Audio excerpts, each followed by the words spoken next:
గురుగారు, ఓం నమో భగవతే వాసుదేవాయ ఈ ద్వాదశాక్షరి మంత్ర వైభవాన్ని ఎలా విశదీకరించుకోవాలి? ఈ మంత్రం యొక్క ప్రత్యేకత ఏంటో తెలియజేస్తారా? మంత్రం అంటే మననాత్ త్రాయతేతి ఇది మంత్ర.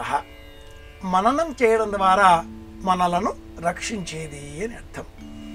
ఏదైనా ఒక పదాన్ని పలుమార్లు మనం స్మరించినట్లయితే ఆ పదం మంత్రంగా మారి మనల్ని రక్షిస్తుంది.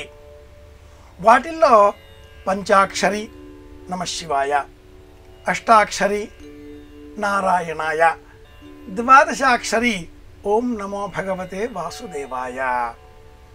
ఈ మంత్రాన్ని తొలిసారిగా సాక్షాత్తు శ్రీమన్నారాయణమూర్తి నారదునికి ఉపదేశం చేయగా తదుపరి భాగవత పురాణ కథనాన్ని అనుసరించి అందులో ధ్రువోపాఖ్యానంలో ధ్రువుడికి నారదుడు ఈ మంత్రాన్ని బోధించినట్లుగా మనం భాగవత పురాణ పరిశీలన ద్వారా తెలుసుకోవచ్చు.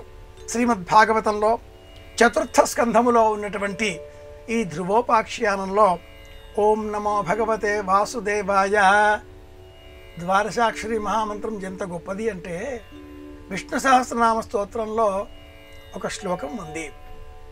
భూమికి వసుమతి అని పేరు, వసురు వసుమనా హవిహి అని. వసుర్వాసవ ఏవచ, ధరించే వస్త్రం వసనము. భూమికి వసుమతి అని పేరు, గంధవతికి వలె. ఏ లోకంలో మనం ఉన్నామో, ఏ లోకాన్ని తన ఉనికి చేత ఆ శ్రీమన్నారాయణమూర్తి రక్షిస్తున్నాడో ఆ రక్షించేటటువంటి శక్తికే వాసుదేవుడు అని పేరు. ఆకాశాత్ పతితం తోయం యథా గచ్చతి సాగరం సర్వభూత నమస్కారః అనేటటువంటి వాక్యం చెబుతూ కేశవం ప్రతి గచ్చతి అని పూర్తి చేస్తాం.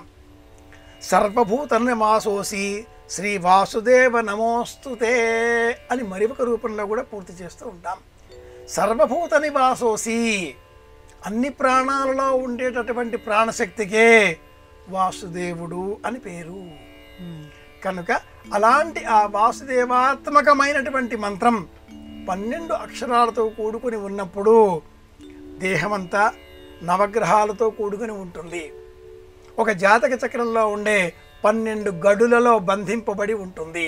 12 9 108 అన్నట్లుగా ఆ 12ంటికి ఈ 12 అక్షరాలు ప్రతీక.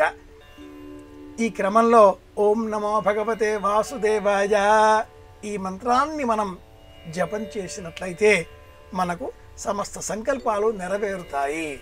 ముఖ్యంగా ఏకాదశి వ్రతం పాటించేటటువంటి సందర్భంలో ఏకాదశి నాడు ఈ మంత్రాన్ని తప్పనిసరిగా సాయంత్రం వేళ పారాయణ చేయాలి, జపం చేయాలి, మననం చేయాలి అంటూ రకరకాలుగా పెద్దలు చెబుతూ ఉంటారు.